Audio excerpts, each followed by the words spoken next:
Hello, Luke. Would you like to hear some breaking news from our favourite news provider, Popbase, at Popbase on X.com? Sure.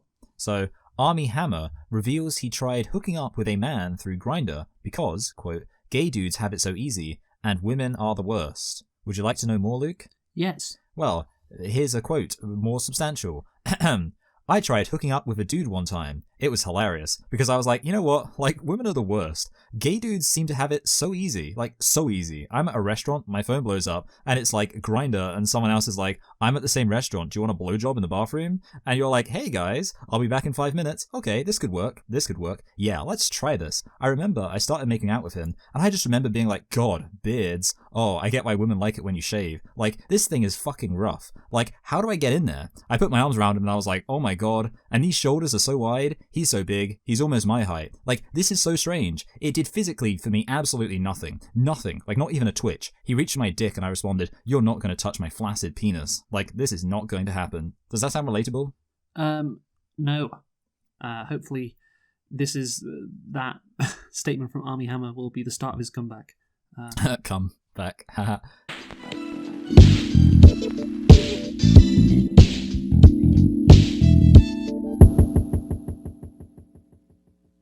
Hello everyone, and welcome to Select and Reflect, the movie review podcast where we look at films that have come out in the near and distant past. We give them a couple of watches and evaluate them beyond first impressions. I'm your host Michael, and I'm joined as always by my co-host Luke. And this week, we are not quite finishing, but we're in the penultimate episode of our Oscar extravaganza, even though the Oscars have already happened. But, you know, there was just so many great films, 10 of them, 10 good films all of last year, and we're going to be looking at 2 of them this week. And these 2 films are connected in some way. Are we still doing the thing where like films are connected? Like we there was a logic to why they were paired up. Yeah, I think there is a connection with The Brutalist and I'm Still Here. It's both about escaping fascism, but one of them they actually succeed.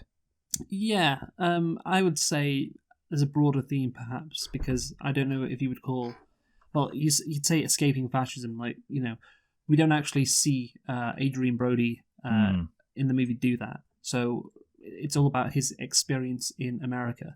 And you could say, therefore, what links the 2 movies is oppression.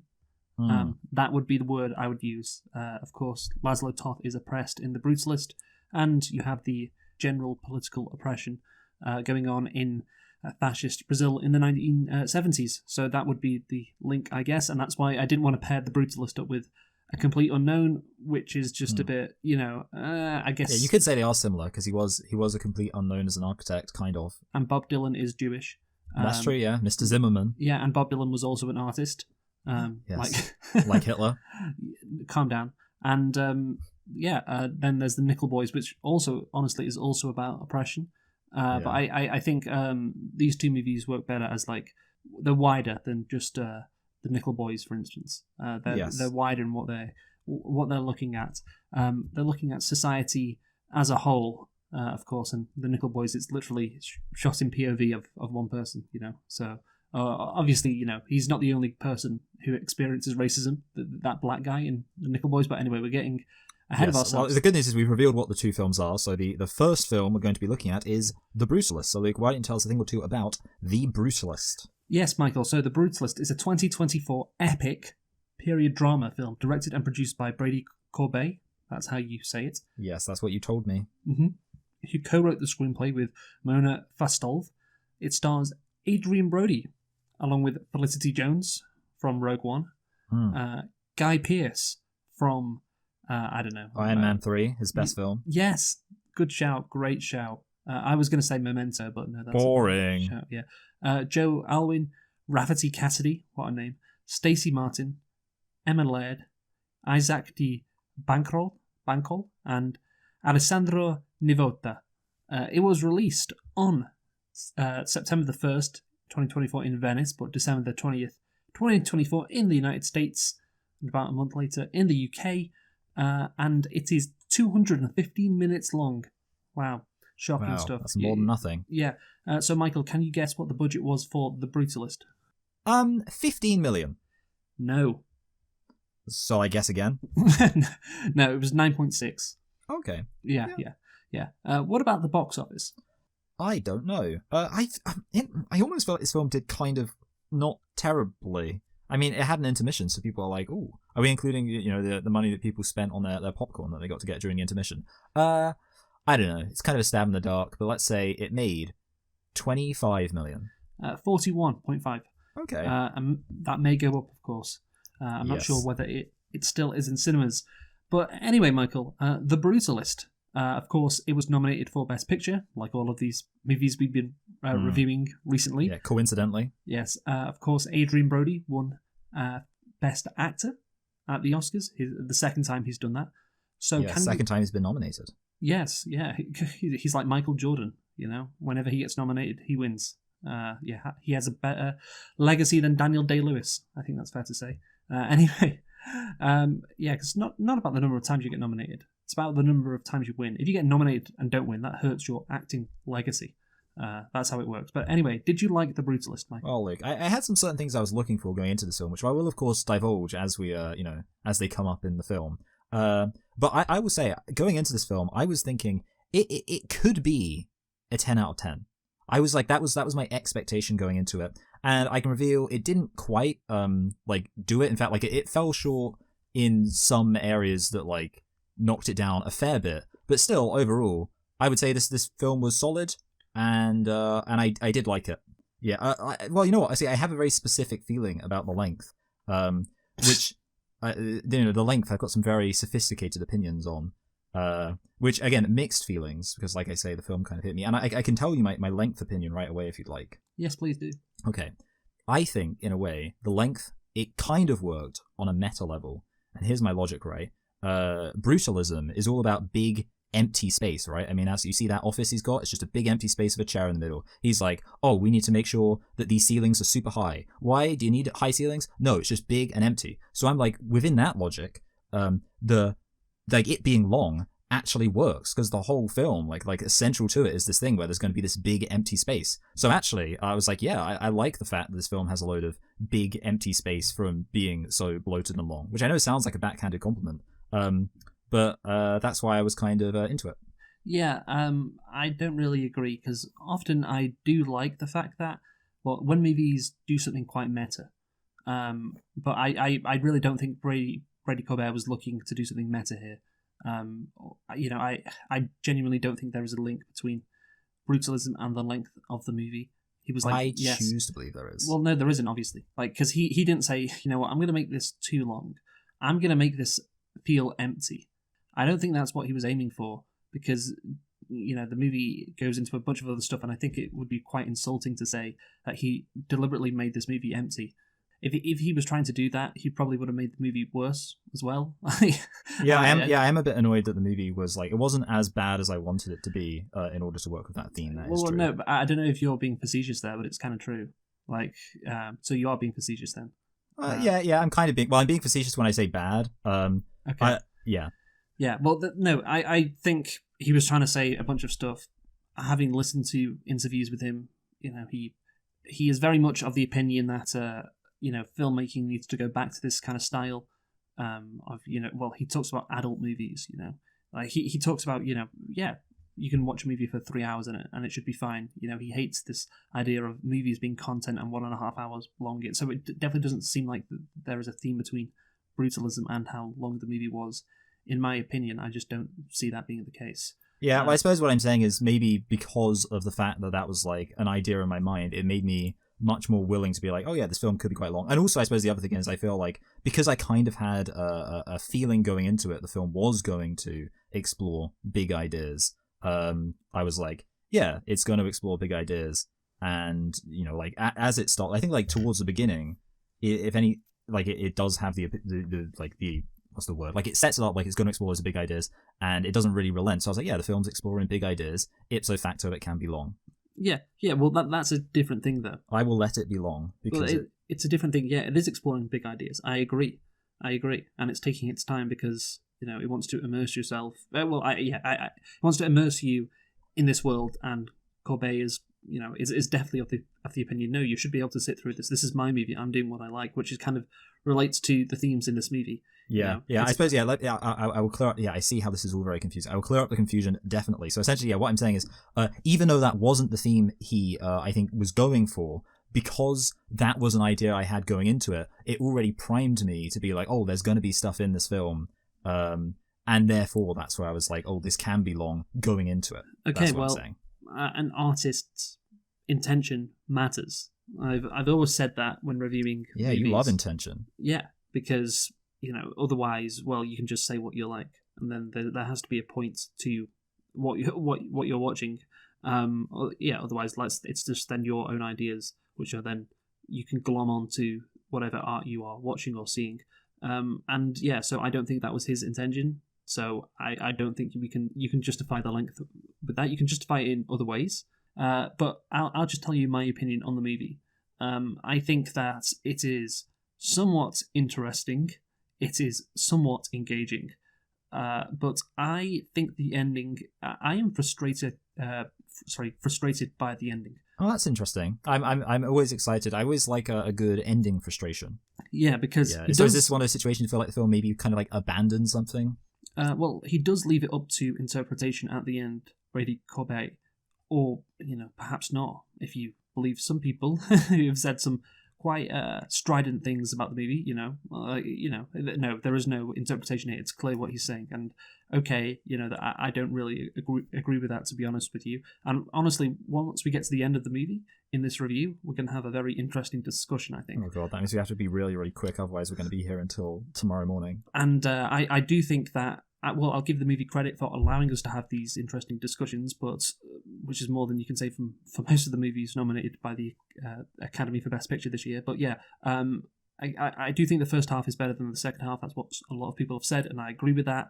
But yeah, I just find it quite a frustrating movie because it could have been really good. I think it could have been cut down a bit, but that's not my biggest issue. It's just what this movie is trying to say. And again, what I said previously about, I don't know if I really like it. I think, when you're watching a movie which is trying to say something, which this clearly is, if you leave the point down to interpretation in a very in a very frustrating way, that frustrates me because I'm like, well, what are you trying to say? People have, for instance, I'm just going to say the word, people have said that this movie is a Zionist movie. Yeah, okay, yeah, so, and people have said that, no, it's anti-Zionist. And the people who are anti-Zionist have said, no, it's actually anti-Zionist because, of the context of what happens at the end. And I'm like, well, is that just because you are anti-Zionist and that's what you want to see in the movie? So I am... Yeah, I don't know. This, by the way, I'm already feeling like this is going to be one of those situations where there's a very specific thing that happens at the end, and you're going to ask me what it was, and I'm not going to be able to remember. Like I always feel what like do you mean? I always feel like I can never remember the end of these movies.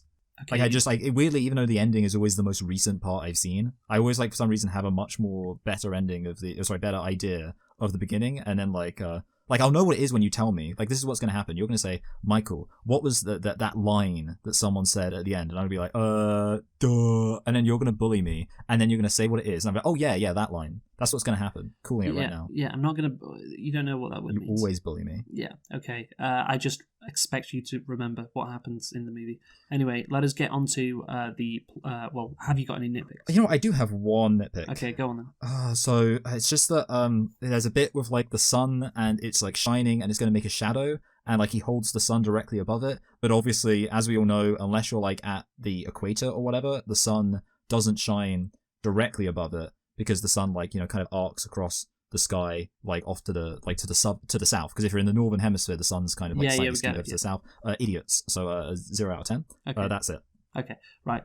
Let's get on to the plot then of The Brutalist. Yes, so Laszlo Toth, a Hungarian Jewish Holocaust survivor, immigrates to the United States of America, where he struggles to achieve the American dream. He and his wife, Elizabeth, tried to build their legacy and witness the birth of modern America. Their lives are then changed forever by a mysterious and wealthy client. Who's gay. Yeah, there's a real Army Hammer. Yeah. So, yeah, of course, this guy, Laszlo Toth, he was abused in this concentration camp. But yeah, he is free, but of course he is still, quote-unquote, controlled. And of course, the word I used before, oppressed. He is still oppressed. And yeah, of course, I think in terms of what the movie is trying to say, it does take on some weighty themes, and one of them potentially is Zionism, which we'll get to. But the others are, the conflict between artists what they want, and then of course the people who fund them. The patrons. Yeah, the patrons. That's a good way to put it. And also, I think this is the larger theme in the movie, which is about immigration. This is the consistent theme throughout it, how immigrants are, kind of abused. I mean, the movie is set in Pennsylvania, right? The Keystone State, as it's known. And, of course, this is the state which, because of a bunch of reasons, helped build modern America. And Laszlo Toth is this immigrant in Pennsylvania. And he is, along with a bunch of other immigrants, they're building America, right? But, they're still oppressed. They're still not treated correctly, and therefore they all have to go to Israel. That's the lesson, yes. Yeah, no, but I'm saying that, I'm not being serious. You're being kind of like what's the word, like post-ironic, where you're like kind of you're sounding like you're joking, but there's a grain of truth to the irony. Yes, yeah, and again, the first half I think has a good narrative thrust. That's what I'll say. The second half just doesn't. I don't think there's anything that compelling about the second half. It kind of languishes, like just in terms of the plot. And of course, the themes are what interests you, but the plot just doesn't really go anywhere in the second half, does it? No, and that's what is kind of frustrating as well about the movie. When does the train blow up? Kind of halfway through, right? I think. Yeah. Isn't it just before the intermission? That's what I kind of thought. Yeah. Yeah. Because that's what they call in the business a significant thing that happens. Yes. Well, yeah, and it kind of stops the movie dead in its tracks, and then he gets fired from the project. Then he's brought back, and then he leaves before it's finished. And again, the themes are explored in the second half, but it just doesn't really go anywhere plot wise. Yeah, no, this is not overly important, but I want to remind myself, because I can't remember what happened in the film, as we've established. Does the project actually get finished? Yes. Okay, cool. Yes. Yep, definitely do that. Yeah, no, okay, this is going to be great. I mean, you started this fucking review saying it's not quite a 10 out of 10, and you don't remember key aspects of the movie. Well, I just can't remember whether or not the project was finished. I just can't remember if he left and it was left to languish.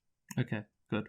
Anyway, let's get on to the script now. Hungarian Jewish Holocaust survivor Laszlo Toth immigrates to the United States after being sent to the Buchenwald concentration camp and forcibly separated from his wife, Elizabeth, and orphan niece, Sophia. As his ship enters New York Harbor, he sees the Statue of Liberty. So obviously, Statue of Liberty. It's the classic image. The people. What's the island called that all of the immigrants arrived at in New York? Oh, it begins with an E. I thought it began with an E. It's Ellis Island. Yeah. So it's the standard immigrants come to America narrative. But maybe I don't want to be crazy here, but the fact the Statue of Liberty is kind of it's like it's upside down, or is it sideways? It's definitely a shoe. That means that maybe it's like a commentary. In fact, this is like a twisted version of that coming to America for the American Dream narrative. Yeah, like a bit of visual storytelling, maybe. Yeah. No, it's of course we recently a few months ago reviewed another movie with a shot of the Statue of Liberty, didn't we? Yes, it was Coming to America. About with Eddie Murphy. Yeah. No, you remember, right? Well, I'm not totally confident. I really was it? Okay, tell me out. Was it The Godfather 2? Yeah. Okay, I thought it might be. Yeah, because he comes. Yeah. Oh, yeah. Sorry. Yeah, because there's the whole Vito backstory. Yeah. Yeah, and of course, and that's got nothing to do with immigration. Yes, he sees the Statue of Liberty through he's not in a prison, but of course he sees it through these bars on the window, implying that's the American dream, but he can't get it. Yes. So this is the same thing here. Yes. Yeah. Well, it's the same thing in terms of the Statue of Liberty is upside down. The American dream is not accessible, which is something that I have seen. I don't know if it's just recently. So many movies when discussing immigration and the American dream say, actually, you know what, the American dream isn't all it's cracked up to be. Yeah, but at this point it'd be more subversive. They said, actually, the American dream is it's super easy. You just gotta actually pick yourself up by your bootstraps and stop being so lazy. I think that would be the true subversive message at this point. Yeah. Part 1, The Enigma of Arrival. In 1947, Laszlo travels to Philadelphia, where he stays with his cousin, Attila. He discovers that Attila has assimilated into American culture, anglicizing his name and converting to Catholicism to marry Audrey. Courbet stated the film is about the parallels between the artistic experience and the immigrant experience. Yes. So I think this is, again, he talks a lot about, again, an artist, how they're, I guess, oppressed is maybe too strong a word. but they are censored, perhaps. They are controlled. They are forced to change aspects of their work because the people above them tell them to do that. As a filmmaker, it appears from his interviews, he is just very frustrated with that. And again, what we see in this movie would back that up. And yeah, obviously, immigrants have to change, your name. You have to change your religion. You can't be authentic. And that is the message here. Yeah, I mean, Godfather 2, he was given a name, wasn't he? Yes. He was given the name Corleone. Yes, he was, yes. But Laszlo, of course, he doesn't do that. He still goes to his Jew temple. Yes, he wants to remain an independent artist in some aspects. He doesn't want to be controlled. He has his own vision, and of course, he wants to keep his religion and keep his name too. So again, that's the difference between him and his brother. Oh no, cousin Attila. Fucking Guy Pearce. What's he called? Harrison Van Buren calls Laszlo's wife just Elizabeth. Yes, which, like an alpha. It is not. It is what is it? It's like Erzabet. It's something weird, isn't it? Wait, what is it? It's literally like, so it's spelled like Erzabet. Erzabet. And then Sazofia. Sazofia. Yeah. So this theme of it could be a bit offensive, but I don't think it is that offensive because Laszlo is also an artist. In terms of comparing, like somebody like Brady Corbet, who's making movies to an immigrant, but because Laszlo's also an artist, it's just about basically you just can't be authentic, and you're punished for being authentic. That's the message of the movie as a whole, and he uses the artistic experience and the immigration experience to make that point. So I kind of like what Corbet is saying here, and of course the cousin character really illustrates that quite well. And what happens with his wife, which we'll get onto next. I was just going to say that like the fact that Laszlo's like a brutalist, which is kind of like an atypical form of architecture, kind of works with the fact that he's not behaving like he's being a bit of a rebel as an immigrant, and he's not doing like the things that the man wants him to do. And it's kind of similar with architecture. A rebel with a cause. Exactly. Attila is approached by Harry Lee Van Buren, who wishes to surprise his father, industrialist Harrison Lee Van Buren, with a renovated library at his mansion. Attila's wife, Audrey, expresses her disdain for Laszlo and suggests he live elsewhere. So obviously this is a thing that happens for immigrants, where they hang out by Home Depot and they wait for someone to get them to renovate a library for them. But yeah, I mean, what do you think about Audrey being a racist? Do you think that's bad? Yeah, so the question is then, why does Audrey dislike Laszlo? Is she a metaphor for the broader, American person, I guess, like... Yeah, like, I think that's so much the message that I don't even know if I could add anything with regards to it not being the message. To be fair, I wrote this down in my notes, and then later Laszlo literally just says it to his wife. He says, she said I made the pass at her, and I didn't, because she wanted to kick me out, that's what happens, because they're not sending their best from Hungary. They're not sending their best. No. He's eating the dogs. He's eating the cats. Yeah, these guys are white as well. Well, they're Jewish, but you know what I mean. Yeah. Well, it's kind of crazy because obviously since they are white, eventually they'd become accepted as white people, and then they'd start voting for Trump. So I don't feel that sorry for them. Okay, right. Shall we move on then? Yes. Back at the mansion, Harrison arrives home early, is enraged at the renovation, and fires the men. Harry refuses to pay them their fee. Attila demands Laszlo leave their home, blaming him for the failed project and falsely accusing him of having made a pass at his wife. And obviously the Harrison, he's racist. He says that they have the least bad N-word that you can call a black person, but still a bad word. Yeah, no, of course he's racist. Of course he is. Yeah.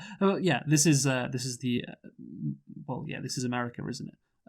Yeah, like of course. Childish Gambino. Yeah, it's just again quite blatant, and I don't think there's anything here that is quite interesting, to be honest. That's the thing. Like some of this stuff. I watched a movie called what was it called? It was about like some immigrants who came to America, and it was from the 20s. And someone comes home and they're like, someone punched me. They called me a dirty foreigner. And I was like, wow, movies were even less subtle back in the 20s. It's like the first thing that happens when he walks outside. Not that that's, obviously let's not be xenophobic. Anyway, 3 years later, Laszlo, now a heroin addict, works as a labourer. Harrison visits him to tell him that the architectural community has lauded his library renovation, and he knows Laszlo was an architect in Europe. He pays the money owed to Laszlo and invites him to a party in his honour. This is when things really start kicking off. I guess it kind of like obviously it feels kind of exploitative and I don't know what the word is. I guess like entitled to be like that he's like, oh, now I know you're talented. Now I know you're skilled. Now, good news, you can come work for me. Yeah. No, I know, and I think also he's kind of showing him off to his guests. Oh yeah. Yeah. Look what I found. Like he's an asset that he can brag about. I also think who this Guy Pearce character reminds me of. No. No, it's okay. I didn't expect you to get it. Yeah, I might when you say it. Well, he's a wasp. He's very rich. Donald Trump. He speaks with a kind of a deep voice, like a deep gruff voice. Would you say that's accurate? Yeah. Yeah. And he has like a mustache, and he has like grey hair, These are all things which are accurate. Colonel Kentucky Fried Chicken, yeah. Yeah. So I honestly, I think it's because of the voice as well and the look and how well he is. Everything combined. I think he is quite similar to Carter Petersmith of Family Guy. Oh my goodness, that's actually not like a terrible idea. What do you mean not a terrible? Like you're not wrong. Yeah. I never say terrible ideas when I build it up this book. Yeah. It's going to be good. Yeah. One time Carter Peterschmidt said, "My back is hurting from the chair I'm sitting on. Where's the Tylenol? Sometimes if I lay down, it usually kind of fixes it." Yeah. So shout out to Carter Petersmith. If Carter Petersmith was from Pennsylvania instead of New England and he was gay. Yeah. I just remember like the actually great line about Carter Petersmith and immigration where he's like, don't I recognize you from something? No, he doesn't sound that much like the Cookie Monster. I wanted to try and, don't I recognize you from somewhere? And the guy's like, I was your gardener for 7 years. And he's like, oh, you look different without my lawn under you. I do not take the lawn with me when I go. Then I was right to trust you with it. Anyway, Harrison commissions a project in tribute to his late mother, the Van Buren Institute. Work begins with Laszlo living on site and employing Gordon. Harrison introduces Laszlo to his lawyer, who expedites the immigration of Laszlo's wife and niece. Courbet considered architecture and filmmaking to be similar, as they are both forms of artistic expression that require an extraordinary amount of participation from other people, collaboration, and lots of money. That is actually a good combination. See, I was thinking about, like, similar to that, is the fact that with architecture, other people are almost inevitably going to see it. Because, like, obviously, like brutalism is kind of like modern art, but obviously with, like, most modern art, if you don't, like, sure, like, people will always complain about it, but if you really don't want to see it, you just don't have to go, like, to a modern art museum. But if someone, like, puts up their modern art masterpiece and it's, a library or something, you're probably going to see that. And you even have, like, a line someone says about, we're going to, like, ruin the hill. So, and obviously with filming also, like, that's something, that people see. It's very open. Yeah. But, like what he said about everyone has to work together, too. Yeah, no, I think that is true, yeah. And Courbet, maybe he's not making the comparison to Laszlo specifically, but he's comparing himself to architects. Of course, there is a line. I'm considering what Laszlo is doing in this movie, right? He's building this Van Buren Institute on the Van Buren land, and he's, of course, as well living on their property. And there is a line at the beginning of the movie which kind of sums up his situation, which is actually what his wife says to him in one of his letters, one of her letters, which is, "None are more enslaved than those who falsely believe they are free." Oh yeah, that line, yeah. Yeah, so from that, I think we can interpret that, considering the situation that Laszlo finds himself, he kind of believes he's free, and maybe it could be expanded, this metaphor, to not just like, he's controlled by Van Buren, he's controlled by America in general. Like, he is not actually free in America, and he is almost enslaved. Maybe, again, Courbet wouldn't go quite that far. But then again, linking it back to Courbet, how oppressed, how hurt how painful, because the Brutalist, I think he started to conceive of the idea in 2018. So this took a lot of time to get going. So how much does he hate, like, Hollywood producers? Or maybe I'm taking it too far then with the parallels. Maybe I'm going too far with this. I think it makes sense if the project took a long time to get off. That would further increase his, like, anger at the system, man. Yeah. As an outsider. Well, he just does not feel. Again, Harrison gives him notes from another architect to say, this is where we can save money, and you can imagine that Courbet has had those notes given to him before, as a filmmaker. So yeah, I do think there is a parallel there. Again, I don't think Corbet would say he's enslaved, but there is certainly, maybe what Laszlo was going through is, as an immigrant especially, just this, greater form of being controlled when he's not actually free. And yeah, literally, like Van Buren has him under his finger, basically. Yeah, no, absolutely. I think like that would make sense that, because we know what the studio hacks are like. Yeah. How many reshoots did this movie have to undergo? Yeah. Had to tie it into the MCU. Anyway, part 2, the hardcore of beauty. Laszlo reunites with Elizabeth, I just feel like that sounds worse, and discovers she is confined to a wheelchair. And Sophia can't speak. Laszlo clashes with contractors hired by Harrison, who depart from his design in an attempt to stay on budget. Boo! He agrees to work unpaid to make up for additional costs. Yeah. So he's having to sacrifice himself for his vision. Yeah, exactly. And that is what artists have to do, I guess. They are taken advantage of. So again, I think Corbett definitely is making this part of the movie. It's definitely more about like artists, having their vision corrupted or then being taken advantage of or whatever. And again, it has to be one building, not four. That's what Laszlo says. And maybe again, to continue this metaphor, you can say, well, movie executives want to add, different things to. They want to add sequels. Yeah, well, not sequels, just different stuff to the movie, because this didn't test well. You need to add this character or change this character, And Brady Corbett is like, no, it's one, like it's one movie. You can't just add in bits and pieces there because then the movie goes off kilter. Then it doesn't work as a singular like artistic vision. It's like a house of cards. Yeah, and I think the other guy, what's he called, the American architect. Is his name? Oh God, I'm so wrong. I was going to say Jeremy, but that's not right. I think it's Simpson or something. Okay, yeah. Is he like one of the Russo brothers? Is that the comparison? This guy should make I want to see Sean. What's his name? Corbet. No, wait, hold on. Which one's Sean and which one's Brady?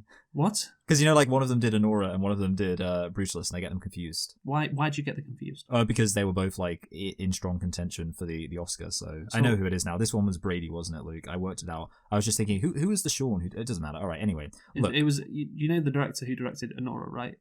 Sean. Yeah. I'm so gonna get this. I've got Sean Evans in my head, which I know he's the guy who eats the we went spicy through chicken. We went through this 3 days ago. When we talked about the winners from the recent Oscars, we said his name repeatedly, and of course he won several awards. Yes, he did, didn't he? This Sean guy, definitely Sean. I'm just doing this for when you give this movie like a 9 out of 10. I just want to let people know about how your brain works and how you have no credibility when you give that rating. Sean Allen, Sean Tracy. Let's just move on. Sean Grady. Anyway, Brady Corbett. He should do a Marvel movie. Was that worth getting to? Yeah, I know. I think that would be fun. Good one, Michael. Well done. Anyway, no, honestly, I think that would be good. I'd love to see him try and do that. I'd love to see if Marvel would never do it, but what they offered him, like a fucking Marvel. One of their phases should just be like getting like crazy directors who would never do a Marvel movie to do a Marvel movie. Yeah, no, Tarantino, that would be his 10th movie. Screw it. That's what he's ending on. It would probably be better than what's happening right now for sure. But again, a key aspect of the Marvel Cinematic Universe is control. Like they basically tell. How thematic. Yes, exactly. Well, Marvel is the greatest sinner, certainly according to Corbett, you would imagine, of this attitude of, no, we need to control everything. Yeah, like directors, writers, how much freedom do they actually have on these projects? And they have to put 4 movies into one movie sometimes. And I think that's what you can even see with Marvel's latest release, Captain America. What was it called? Red Hulk, that one? What was it called? Oh God, it was called Brave New World. Yeah. I'm just like, I want to remember that you didn't remember the name of the film when you give your review, when you rate this film a 1 out of 10. No, to be fair, I was about to say it. So if you can tell me Sean's surname, I'll take back my criticism right now. Yeah, okay, yeah, definitely. Sean Brent. Oh, okay, you're getting closer. That's good. Maybe you'll get it by the end of the review. It's not Sean Brady, is it? Because that'd be so weird. No, it's not. Okay, but again, you're getting closer. That's more closer to his actual surname. Maybe you'll get there. Maybe I think I will. Just after you give this movie a 9 out of 10, you'll get it. Sean Braysteinberg. Okay, let's move on. Harry derides Laszlo as being merely tolerated and makes lewd remarks about Sophia. Following the derailment of a train carrying materials and ensuing legal costs, Harrison abandons the project and fires the workers. Yeah, this is when obviously the immigrant thing. That's the thing, right? Foreign exotic women from the exotic land of Hungary get like inappropriate comments. Obviously, that happened in America with like black women and slaves and all that. Yeah. Native American women. Yeah, it's an American tradition. Yeah, again, and this is what kind of frustrates me about this movie, because sometimes it's just quite blunt, and sometimes it's just like, oh, I'll leave this up to interpretation. There's no balance, and this here is just so blatant. The WASP attitude is, I say the WASP attitude. The attitude with white Americans to immigrants is, you are tolerated. You can't be yourself. You have to work for us, and then fucking Harry just comes out and says it basically. Like that, it's not very subtle, is it? So no. Yeah. No, yeah, I would agree. Like it's very much on the nose. What do you think about the train crash? Like, I mean, it's like you kind of said that this, as the common expression goes, throws a spanner in the works, and it definitely does. I mean, you said like it kind of brings the movie to a halt. So are you feeling this was basically just an entirely bad decision from Mr. Brady? Well, again, I don't know what, the movie, of course, I can't imagine the movie without this happening, of course, because what happens in the second half is so dependent on this, train crashing, so, therefore Laszlo has to come back and get rehired, and, his wife and his niece, so shit happens with them. But yeah, I don't know, certainly if the train did not crash, it would be shorter, this movie, so, yeah, I think it has that going for it, but yeah, it's, I guess it was done because it shows with of course Van Buren firing all the workers. Yeah, again shows how basically how controlled these workers are. How this guy Laszlo. Yeah, you don't really have that much freedom. Yeah, wasn't that like a line about like he picks up and puts things down, and I can't remember like what it was specifically compared to. It was like a very I can't remember that. Yeah, it was like a very like specific line about like he just picks things up and whatever. Anyway, years later, Harrison restarts the project and rehires Laszlo. While visiting Carrara, Harrison rapes Laszlo, calling him a societal leech whose people invite their own persecution. Back on site, a traumatized Laszlo unravels, impulsively firing his crew and Gordon during an argument, referencing Harry's and Audrey's prior contempt. He laments to Elizabeth that they are not welcome in America. Did you get that? Because the wealthy guy literally rapes the poor immigrant. So yeah, I did think that was a little extreme, and also like I don't know if like I just don't feel like Harry. He just didn't seem very gay to me. I mean, he doesn't. I suppose he had a mustache. He doesn't like have Mercury. Yeah, he doesn't have a wife. Of course, he's separated from her, which would so it's not that crazy.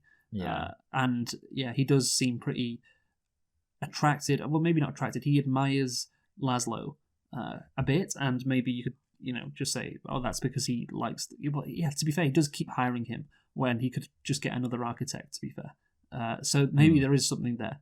Maybe when it happens, you're like, okay, what happened previously makes sense. But again, the rape scene is, of course, a broader metaphor. Well, it's used as a metaphor, like for the immigrants get raped. Yeah, because he's saying as well, you invite your own persecution. Your leeches. It's like, okay, it's quite blatant. They are building this country, these immigrants, but they're just held in complete contempt. And yeah, I just want to read this quote from Bob Mondello, a critic, who says, this movie is dizzying in its savagery about cracks in the foundation of the American dream. So I think someone has their foundation in their crack, something. Yeah, that's good. But yeah, I just don't think this needs to happen. And I also felt this was unnecessary. Yeah, and it's just kind of absurd. Like, I get what the movie is trying to say, and again, it's not, to be fair, it's not the most absurd thing ever, but it's just like, okay, right, come on, man. Like, like, this didn't need to happen, and it kind of took me out of it, because it's like, it's not the craziest, wildest thing ever, but it is pretty crazy considering the rest of the movie. It's like, all right, fine then. Okay, yeah. I just know. And like some people might be like, oh, well, like that's like powerful because like sometimes when a movie's like whatever, and then like something crazy happens. But I feel like in this case, something crazy happening wasn't really called for. Yeah, that's a good way to put it. It wasn't called for. So yeah, it was just shocking almost for the sake of it, really, because it didn't need to be there. Well, after Laszlo almost kills Elizabeth, by giving her heroin to soothe her pain, she proposes they move to Jerusalem and live with Sophia and her family, to which he agrees. So it's a happy ending. Yeah, so, okay, this is where we talk about Zionism. Yeah. So, I mean, obviously, because the thing is, it's really weird, because early on in the film, like, there's a line about, like, he's listening to the radio or whatever, and someone's Israel has just been founded. And I thought to myself, that's weird, because that's, like, a very intentional thing to do, to be like, hey, Israel's been founded. Why would you pick that specific thing at this specific time now? No. So the movie in the last probably half an hour goes into this Zionism theme, and that is again somewhat interesting. So yeah, like it's a big thing, especially nowadays. Zionism, it's a hot topic, you know. Everyone's interested in it. So to talk about this at the end of the movie, when you've already discussed some other quite weighty themes, is, you know, okay, we're going on to this now. I see. What they call a decision. And of course, I think the simplest reading of it is the trauma of being in America, the cruelty that these immigrants experience in America forces them to go to Israel, because that's the only place where, you know, they can be free. Yeah, where they can feel like it is home, where they're not going to be oppressed. You know, some people have said, well, it's kind of pro-Zionist, because it's like, well, look what these Jews just had to move there, and that is a possibility. Because I think what is implied is there are only basically a couple of options for Jewish people. You can assimilate, like the cousin did, or you can go to Israel. But again, it's just Israel in the movie, on the surface at least, is just a place that all the Jews are moving to. Yeah, it's a very uncomplicated thing the way it's presented. Yeah, so, that's where you go if you're a Jew and you want to be a Jew. But then again, there is a possibility of an actual criticism of Zionism, which would, you know, which you kind of have to read into, which we'll get to. But yeah, there are other aspects of this movie being pro-Zionist, because the niece only finds her voice when she decides to move to Israel, of course. The wife stands up, Ezra-Beth, whatever she's called, once they've made the decision to go there as well. So yeah, you have these different interpretations, but, you know, Israel is such, you know, a big topic again, or Zionism is such a big topic, and this movie can easily be read as pro-Zionist because of these reasons, and we'll get to later perhaps why this movie could be anti-Zionist. But again, this is where the frustration comes in, because, you know, you look at what I have just said, well, you can clearly see the interpretations as to why, the interpretations there as to why you'd think that this movie is pro-Zionist, right? No, yeah, absolutely, yeah. And, like, I mean, I was going to talk about, like, some arguments I've seen for why it's anti-Zionist, I just happened to stumble upon. But if we're going to talk about that later, I might as well just talk about that later. But yeah, definitely, like, the fact that it seems to be pro-Zionist is obvious. Because, again, like, the fact that they even have this plot at all means you feel like it can't be taking a neutral stance. Like, it would be weird to have all this stuff and just be like, I'm not saying anything about it. I'm just, you know, like, showing it. Well, yeah, maybe it is kind of taking a neutral stance, because, you know, you could say, the America and its racism has forced them to go there. So that's not being like pro-Zionist necessarily. It's being anti-American, or, you know, criticizing America for its racism, and Europe as well, of course. And also, there is what Laszlo uses throughout the movie is heroin, and I don't know if, like, the heroin, because it, you know, it soothes the pain. Of course, that's what it's meant to do. But it's bad for you. Yeah, but it's bad for you. Is that a metaphor for moving to Israel as well? Well, yeah. Again, that's a possible interpretation. That would be reading into it. Yes. Quite a bit. So yeah, I don't know if that would be the case, but yeah, let's move on. Yeah. So Elizabeth, now using a walker, confronts Harrison. Ezra-Beth, you racist. Oh God, fine. Ezra-Beth, now using a walker, confronts Harrison and calls him a rapist in front of his family. An enraged Harry violently pushes her out. Unable to find his father, Harry tries to locate him within the institute. Harrison's fate is ultimately left unclear as an illuminated cross of the building shines upside down. Why do you think his fate was left unclear? I don't know. I mean, Corbet just loves, he loves to do this apparently. It just, the ambiguity. Oh, isn't it interesting? Oh, I wonder what's happened. Okay, fine. I don't really care about this character. Maybe he raped himself. Yeah, maybe. And died. Yeah. Because of course we see the cross at the end. So is that his grave now? I don't know. Like, did he kill himself? Yeah, I was gonna say like the cross kind of implies death. Yeah, potentially. It's But not yeah, clear. like I don't know. But of course, the wife, she finally stands up to, this family who have been abusing her husband. And I guess then the rich wasp son comes and knocks her down for doing so. Again, the metaphor is there quite obviously. So yeah, let's move on to the epilogue now. Which we're going to talk more about Zionism now. Yeah. So the first Architecture Biennale in 1980, a retrospective of Laszlo's work, is held in Venice. The exhibition, let's try again. The exhibition showcases the Van Buren Institute, finally completed. Oh, okay. Sophia gives a revelatory speech asserting that Laszlo designed spaces in the structure to resemble the Buchenwald concentration camp in which he was imprisoned, and the Dachau concentration camp in which Elisabeth and Sophia were imprisoned, and functions as a way of processing trauma. Courbet also thought that brutalism, in addition to its cinematic nature, would work as the perfect visual allegory for exploring post-war trauma. So obviously what this is saying is he still felt that his work in America was like being in a prison, just in case you hadn't picked that up, Luke. Mm-hmm, yes. Do you want to say anything about brutalism and its connection to post-war trauma, like Courbet? Because you said you were interested in brutalism. I just wanted, I don't like that interpretation. I think it's bad because I feel like brutalism gets an unfair rap, in part because a lot of people think that the word brutalism relates to things being brutal. It doesn't. It comes from the French word brut, meaning to be raw, and it just means like something being simple. So to say like brutalism's just about being like depressing and oppressive is kind of actually misunderstanding it. So I actually think maybe Courbet's more of a hack than you first thought, Luke, perhaps. Maybe he doesn't understand brutalism at all. Okay, well...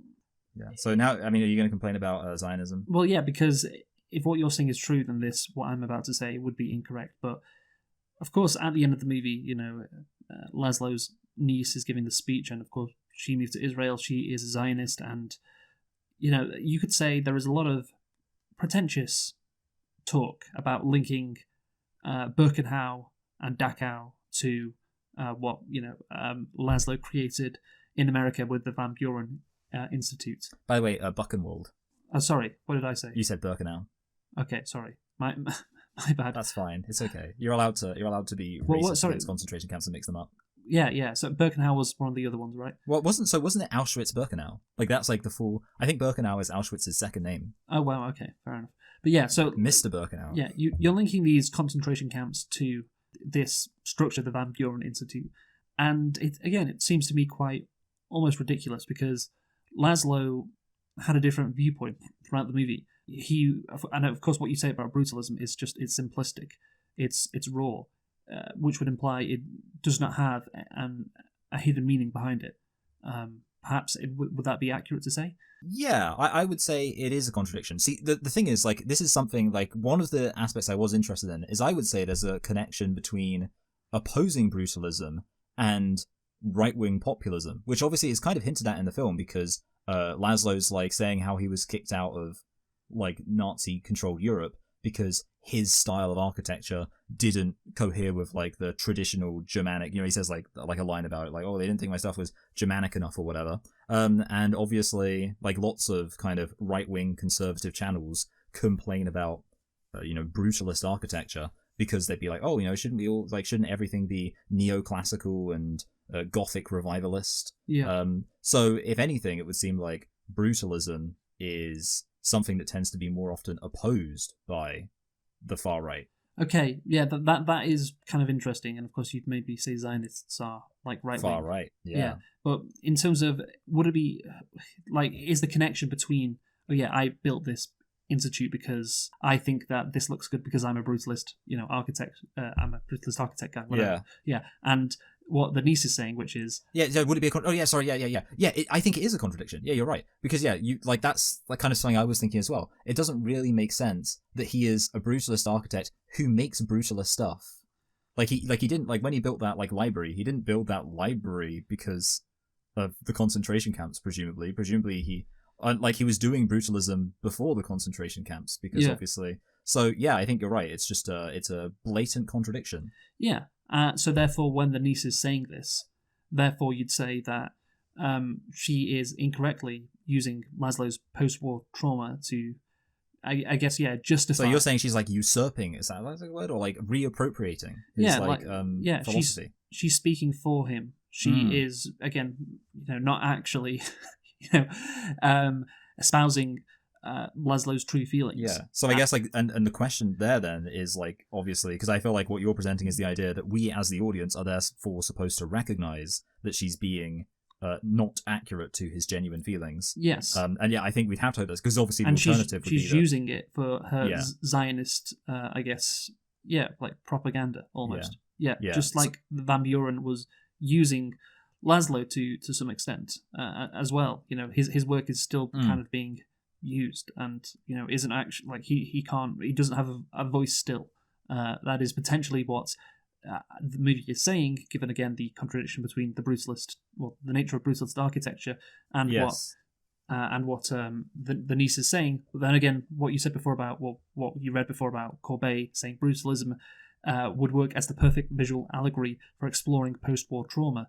But then again, I don't think, even though this movie has been blunt at times, I don't think you'd just have one of the main characters at the end just say that, and we, as an audience, are meant to take it as face value. Yeah. Like that's the thing, because it's one of those situations. It's like I want to say it's like that Schrodinger situation where it's kind of like either the movie is being quite clever, or the movie's being very, very stupid. Because if we are supposed to, because that's the thing, it's like you're not quite. Because if obviously what she's saying, if we're supposed to agree with what she's saying, and she's like actually delivering the message of the film, then that would be the movie like in some significant ways contradicting itself. And it would be kind of going against the Zionist narrative as well. Yeah, exactly. So but then again, the just to say that, but then there are some, of course, what we explored before, there are some arguments to suggest that this movie is pro-Zionist. Yeah. This is where the frustration for me comes from. Yeah, it is confusing. Yes. Anyway, let's go on to the last point.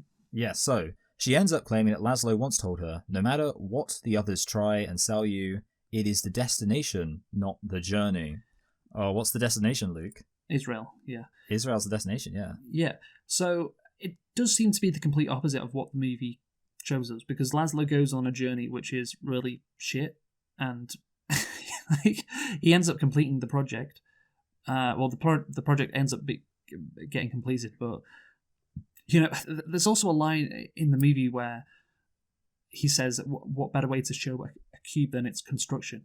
Yeah, that was an interesting line too. Yeah, which it kind of implies, it is about the journey. The journey is the end point. So that would go against what the niece is saying as well. So what would you say to that? No, I think that's like a really good point. Yeah, that basically, and also, I mean, there's the fact that even like, because one of the things about brutalism and like the fact it's supposed to be raw is that it's like the honesty of the fact that you have the concrete like exposed. And like usually people use concrete, but then they kind of like hide it behind like a facade or something. And the idea of brutalism was like, hey, let's just like show, like make it kind of obvious the way. Like I think that is an aspect of brutalism, kind of showing how the thing itself was made, which does work perfectly with what he said about like you say, you show the cube, the beauty of the cube by showing how it is constructed, so people can see rather than trying to hide anything. But yes, that would 100% contradict the idea that. It's the or like the destination is more important than the journey, because obviously, So I think you're right. So again, this would suggest that the movie disagrees with what the niece is saying at the end. Yeah, or again, Brady accidentally had a stroke at the end and just decided to contradict everything he set up until that point. But then again, there are some potential pro-Zionist arguments earlier on in the movie. So again, this is where the frustration lies. But anyway, I just want to read a thread on Twitter that I found. See, I saw a thread on Twitter, but yeah, let's hear what yours is. This is from Little Mosquito Disease. Is that a subreddit? No, on Twitter. The user is called. Oh, sorry. Oh, sorry. I saw mine on Reddit. Sorry, I'm getting confused. Okay, wow, you're so fucking stupid. Oh, sorry. I get my social media confused. Your edgelord social media sites confused. So, Little Mosquito Disease, it says, it baffles me how people will consider this film Zionist when the entire epilogue exists. Probably one of the most vehemently anti-Zionist endings I've seen. So, okay, here go into it. The way I read the epilogue was Zofia has essentially robbed Laszlo of his voice, the same way the Nazis robbed hers. Laszlo's building was ultimately a prison, and Zofia boils it down in a way that it can be used directly for Israeli propaganda. She essentially steals the artist's voice, not too dissimilar to how Harrison does it. Not to mention the tone deaf statement of the destination being more important than the journey. Ends justify the means, which is a common Zionist idea. The Brutalist basically evaluates how American capitalism leads to the desire for a Zionist state, but showcases how Zionism ultimately is built off a lie that doesn't work in reality, and robs the Jewish diaspora of their own voice.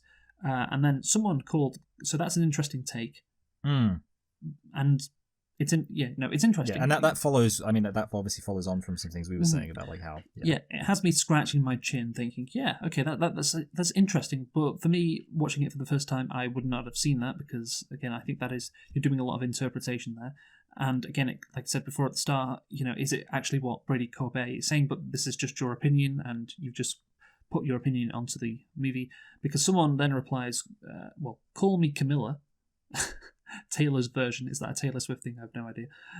Replies, my problem with that interpretation is that I think it's seeing something in the movie that is not there. There's nothing in the body of the movie that supports this idea. Neither we've seen no indication or clues in the previous hours that Sophia is a manipulative individual. Yeah. I think that's a good point, yeah. Like, basically, it kind of comes to the fact, like, if the movie wants to, kind of like you said right at the start, if the movie wants to say something about this big topic, then it needs to, like, it can't just do it in the last 5-10 minutes, and it would need to, like, set it up in some satisfying way where you're like, oh, it kind of comes together. But yeah, like that point about how there's no indication that she is, well, yeah, like they say, there was no indication that she was, like, manipulative or anything like that prior to that is true. Yeah, no. So it's kind of hard to, like, have the entire interpretation hang on the idea. Yeah, and that's frustrating with a big topic like Zionism. Like, it's a big fucking deal. Like, like, given what's going on in the world right now. So anyway, let us conclude, Michael. I went into this movie thinking it could be a 10, and, like, the very simple reason for that is because I feel like brutalism, like, is kind of, as we sort of covered towards the end, has some interesting implications for, like, politics, for, like, philosophy in terms of, like, meaning and kind of like the beauty of the construction of the cube and like the journey and all that, and also just for art itself, and some of the stuff about like the project being a metaphor for art, like that's some good stuff, and there is some stuff that's interesting to explore. Where this movie falls significantly short of a 10. I mean, let me just tell you what I'm going to give it. I'm going to give it a middling 8, which, so it falls, like, that's quite a bit short of a 10, obviously, and that's because it is quite muddied and muddled. But I do also enjoy films that, like, have a lot of stuff going on, and I do think there is a lot of stuff. And I kind of see, admittedly, like, with like the Zionism thing, obviously we don't agree with it. So yeah, if the film was like out and out, like 100% explicitly pro-Zionist, I'd probably like whatever. But when it's just the possibility it might be, I'm not as inclined to hold that against it, even though I don't find the anti-Zionist argument that compelling. That it's there, like, this isn't like, well, I don't know, fuck, whatever. Like, there's probably like some movie that came out in Israel yesterday about like Palestinian baby hunter, the hero we need or whatever, and like everyone in Israel loves it. So yeah, so for me, like, that's it. I thought there was a lot going on, and also, I mean, one thing we haven't really mentioned was that the presentation of this film is like very good with like nice shots and all that kind of stuff. We should have mentioned that. So I think like a lot of the artsy stuff I did quite like, and I thought the message stuff was muddled but interesting. So for me, that's why it's a middling 8. Yeah, I think it looks good. That is something we should have talked about. Of course, it won Best Cinematography. Yes. At the Oscars. But yeah, obviously we really talked about the themes because that's what is more interesting than just saying, oh yeah, it looks good. It's more interesting to talk about because, Yeah. So I would say that this movie is frustrating. Again, the plot is kind of frustrating. The themes are kind of frustrating. Some are too blatant. Some are too vague, especially the Zionism thing, which I just can't pin down. I just can't make an argument either way because it's vague, and I think it's wishful thinking to say it's anti-Zionist. It's, but again, I don't think it's that staunchly pro-Zionist either. If it is, so I just think the easiest thing, and maybe the correct thing to say, is it's just like meh. It kind of it tiptoes around Zionism, which, but to be fair, that is also frustrating. So yeah, I think that this movie, I was debating whether to give it a 7.5 or an 8 because, again, I don't think it's as good as you do. But yeah, I think overall, considering what I have given a 7.5, I think this is better than Honora. I think this is more interesting than Honora, and I give that a 7.5. So I'm going to give this one an 8. Oh, take that, Honora. So much for being a Best Picture winner. Take that, Sean. Still can't remember his name. Sean Dredrickson. Anyway, so after that lengthy discussion, we will now talk about the other film, which is I'm Still Here, or let's see if I get this right. Is it Ainda Estu Akio? Yeah, well done. Yeah, that's Yes. some good Wikipedia reading. Oh, no, I actually remembered that. I Okay. actually genuinely did, because I'm just that smart. Okay, so yeah, we're not going to talk about this one for as long as The Brutalist. At all. No. I'm Still Here is a 2024 movie, a political biographical drama directed by Walter Salles. I assume it's said like that. And it is based on I'm Still Here by Marcelo Rubens Paiva. It stars Fernanda Torres. Oh, what a player back in the day. Yeah. Selden Melio and Fernanda Montenegro. It was released on the 7th of November in Brazil and on the 15th of January in France for some reason. That was it was big enough at a release to get a mention on Wikipedia. Can you tell me, Michael, what the budget was for I'm Still Here in Brazilian pesos, please? Oh, so pink and purple. Okay. I don't know. I don't know what Brazilian pesos are. I was going to say I was thinking something like 4 or 5 million because I don't really know, but I'm going to say whatever, 5 million. Okay, it doesn't say the budget. Okay. On Wikipedia. I don't know what the currency of Brazil is. The Brazilian real. I think I knew that actually. Well, you didn't, did you? Well, I kind of now I see it. I do. Brazil. Yeah. Brazil. Anyway, tell me what was the box office in Brazilian real? The box office was well, there's lots of Brazilians, and this was probably the only film they had all of last year. So I'm gonna guess 20 million. 20 million what? Brazilian real. So 1 Brazilian real is $0.71 US dollars. Okay, so that would make it like 17, 15. Okay, like 14.5 million. So yeah, this would be a lot of Brazilian real because the box office for in dollars, it just says in dollars by the way, is $30.4 million. Anyway, Michael, did you like I'm Still Here? Yeah, I did. I thought it was just like a really solid movie. Had some intrigue, had some like strong emotions. Had like obviously an important message, explored an important unexplored topic. Just a movie that's like very simply down the board, almost like ticked every single box. Yeah, no, it was a very competent movie. Nothing to bitch about. Yeah, I agree. There was nothing to bitch about. I kind of enjoyed it. I think it wasn't the best thing I've ever seen. No, yeah. Because I don't think there's not that much that happens. Yeah, and I couldn't understand what they were saying. But the acting, the performances were great. That keeps you invested. I think what is communicated quite well is how hard it must be to live under this fascist dictatorship that was going on in Brazil at this time. You know, you really do feel for the characters, and again, the acting, of course, comes into that as well. But yeah, it is quite simplistic in what it's trying to say because it's a pretty basic message. Yeah, like fascism is bad. I'll tell you what's not a simplistic message. What? Zionism is good. So, I'm going to bump up. Yeah. No, so what it's trying to do, I think it like maximizes what it's trying to do.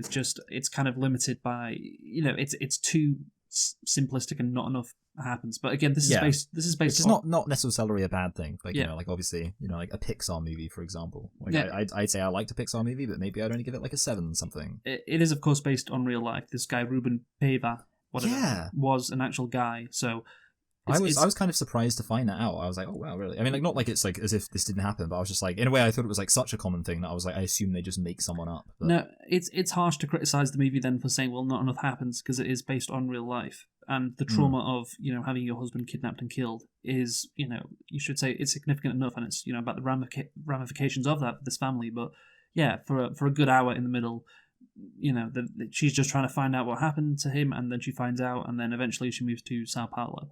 I was expecting maybe something more to happen at the end, but no, there's no real build up to anything. So yeah, again, but that it's based off their life, so it does what it wants to do very well, but it's kind of boxed in by its own natural limitations. Yeah, would you say it does what it says on the tin? Yeah, but when I say it's boxed in by its own natural, it does. That's a good phrase.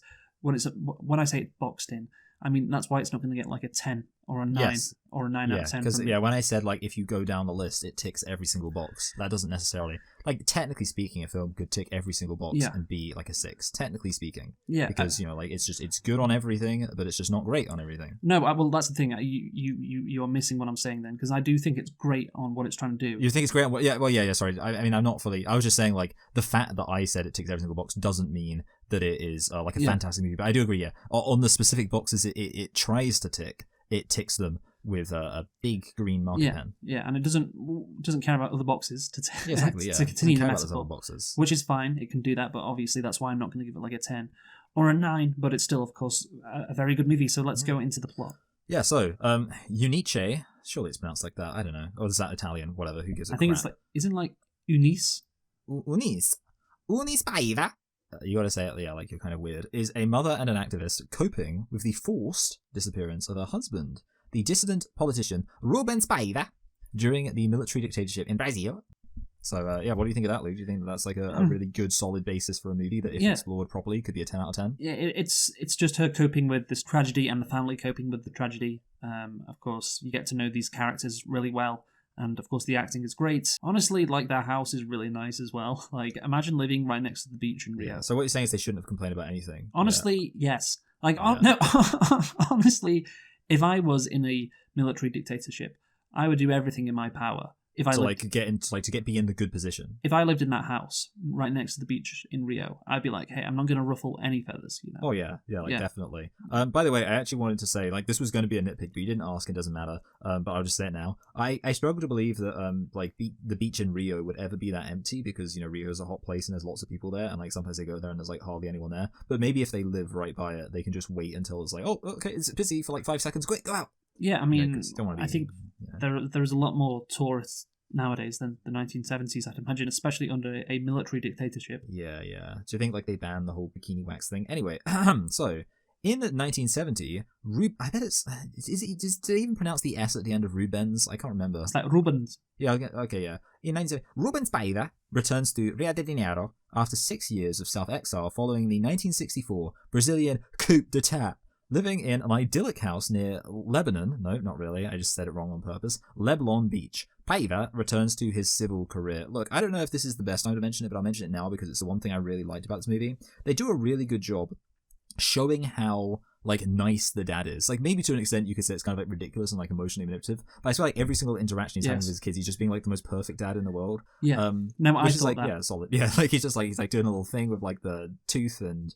Oh, bless him. What a hero. Yeah, but maybe he was like that. Yeah, exactly, Yeah, I mean... Maybe he was a real bastard, but they're just like, well, we can't make a movie about that. He was left-wing, so he had good morals. That's true, yeah. So, yeah, he was probably... a real Jeremy Corbyn. Yeah, exactly. So he probably was a really nice guy, because, you know, if you have... He got them in that nice house. If you have those politics, you're going to be a kind person, and of course, yeah, he gets them a great house. You know, what a great dad. But yeah, what I was thinking when the first half an hour is happening, which of course, you know, it takes its time just showing you this family, so when he's taken away, it really hurts.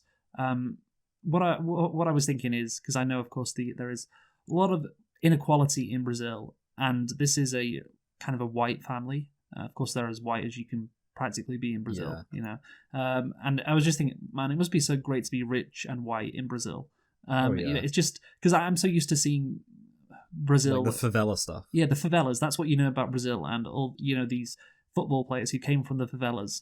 And the recent Brazilian, well, I didn't really see it recently, but the last Brazilian movie I saw was City of God. Yes, City of God, like I was raised in a favela. That's song. Well, have you seen the movie? I have seen the movie. I've seen it twice. Oh, that's cool. Yeah, I'm an expert. We'll review it in a couple of years.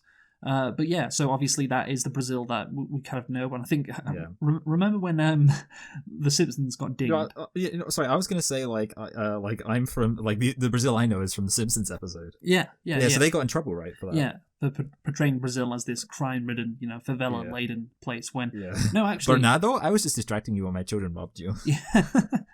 Yeah, it's a lot better than that if you're rich and you're, you know, I guess, quote-unquote white. So or they, yellow. yeah, oh, God. So that is the side of Brazil the media don't show you. What if you're very wealthy and privileged? Yeah, it must be fucking great. Honestly, it's like the best place in the world. Imagine living right next to the beach in Rio. In this house. That must be great. But then again, there are the favelas. But as long as you can't see them, then that's not your problem. Yeah, outside our mind. It's like the I can tell you what else would be a good place to live. Israel.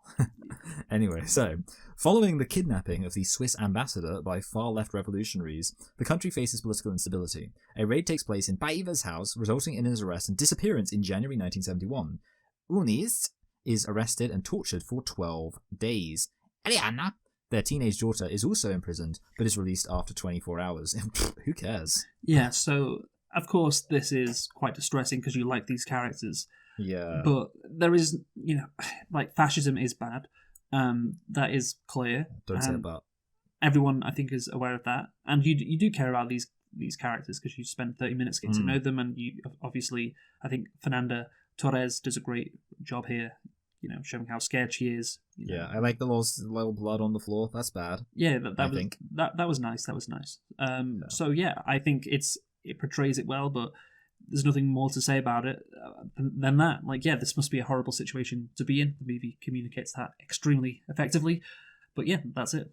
Yeah, absolutely. So, after moderate media outrage ignited by family and friends, Unis is unofficially informed of Ruben's fate. The Paiva family moves to Sao Paulo to be closer to Unice's maternal family. The middle part of the movie lasts for about an hour, and again, nothing really happens apart from those two events. I didn't really cut that much out of the Wikipedia summary. We saved a lot of time here. Yeah, of the plot. So when I was looking, at the Wikipedia plot, and of course I would send all this over to you, I was like, wow, just the middle of the movie, Wikipedia does not go into what happens, and that's, to be fair, because not a lot does happen. You have the eldest daughter going to London. Which I was kind of like, when she went to London, obviously the part of my brain that hates reading, which is all of it, was like, oh good, there's going to be some scenes in England and I'm not going to have to read anything. But then, Why, you hate subtitles? I don't hate them. It's just it's more effort than not having them. You're so lazy. I know.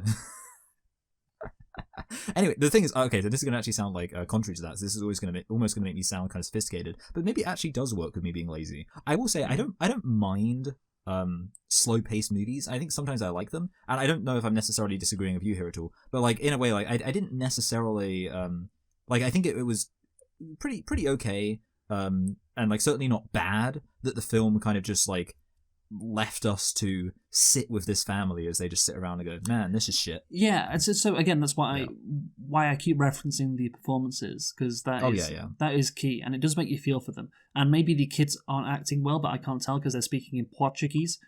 So I can't, fake language. I don't really know if they're saying things unnaturally, so that's good for them. But yeah, I do think what keeps happening is there is this natural tension as the mother doesn't want to tell her kids that their dad's dead. She doesn't want to explain to them the full, the horror of the situation. She doesn't want them to know. So that is the tension. She is trying to shield them from that, and at the same time, of course, grieving. So yeah, that is what keeps you invested. And yeah, just throughout the movie, you have just a lot of sympathy for this family. But ultimately, I don't know if it is a criticism. Maybe the movie, instead of being 2 hours and 10 minutes, it could have been 1 hour and 50. I suppose for being as long as it is, it's a bit. Yeah, but I was just surprised looking at Wikipedia. I was like, wow, this Wikipedia does not say anything about the middle hour of the movie. But then, to be fair, what really can you say? There's no real significant event. It's just that tension and the performances which keep you going. So yeah, this is why I said it would be a quick review, because there's nothing really to talk about. Really. Almost as quick as if we had not been able to access the film at all because of the situation. Maybe that could be a litpick that we managed, because maybe if anybody's fucking listening to this, they may be wondering, wait, how did you see this movie? I guess you could go down to the cinema, but obviously when you want to review it, you want to pause it and write stuff down. I just do that at the cinema. I just get them to pause. Yeah. We found this website which allowed us to download the movie, and we could watch it on the website, but it kept buffering on that website, so I downloaded it and watched it. And yeah, thank God for that. That just this random Reddit page had this link. Now you're going to get disappeared by the copyright police, and I'm going to have to be trying to find you. No, thank God for that Reddit link that led us to this. It was a Portuguese website that had I'm Still Here, and it had English subtitles, which again was another issue that I was for seeing if we wanted to do a cam rip, would it have English subtitles? Well, this did, and so yeah, thank God for that website, so we didn't have to pay for it. But, no, to be fair, it should be released on streaming. It's not released on streaming at all in the UK, or which means we're really the victims. Yeah, that's the real oppression. Yeah, in the United States. So what are we going to do? Go down to the cinema and bring a notepad? No, we can't do that. Yeah, that would be like crazy. Like that would be inconsiderate. Okay, especially seeing as like you wouldn't be able to even see what you were writing because you wouldn't have a light, and then you put on a light, and then everyone gets mad at you. Yeah, so let's move on. 25 years later, in 1996, EU NICE receives from the Brazilian state, now once again a democracy. Boo. Yeah. Rubens Baida's official death certificate. Yeah, and she's so happy about this, which is like nice because she gets closure. I guess it's like it's very similar to Emilia Perez, right? Where it's like, oh, these people who face this violence, what do they really need? Not to like for their loved ones to be alive, just to know like that they're dead. Yeah, it's weird to see her so happy, but I think it's impossible for us to imagine that situation. She is right. I think the psychological damage of not knowing what happened to a loved one is worse than them just dying. Because I was thinking about it when, of course, you didn't know whether he died. Yeah, and I think I knew whether he wasn't going to survive. I don't know if I'd heard that as a spoiler or just assumed that, but I think the Brazilian dictatorship was notorious for doing shit like this and murdering people. I know Chile liked to do it. Yeah, under Pinochet, right? Yeah, that wasn't very chill of them. No, it wasn't. It was not. So yeah, I and that was interesting, because you do put yourself in her shoes, and the movie does allow you to do that, and you're thinking, well, yeah, what is is he alive? Is he dead? I just want to know, because imagine just not knowing for years, but thankfully she finds out relatively quickly compared to other families, perhaps. But yeah, I just think it's again, it's just really well done what the movie is trying to do, and this is another example of that. Yeah. No, yeah, absolutely, I agree. Like it's it's a slightly because obviously we've kind of said like the movie's a bit simple, and obviously like fascism bad, pretty simple. Wonderful, lovely dad being killed by the state is bad, pretty simple. But like there's a slight kind of more emotional nuance with the ending, which is nice. Yeah. Anyway, so yeah, just this is about the scenes that were set in the future, because of course we have a scene in 96 and 2014. Yeah. So Jessica Kyang of Variety praised the film and its dramatic charge. Classical in form, but radical in empathy. I'm Still Here arguably does not need the follow-up sections, one set in 1996 and the other in 2014, that somewhat alter the emotional rhythm, but on the other hand, these characters are so vivid that we don't want to leave them either. That's a very non-committal thing.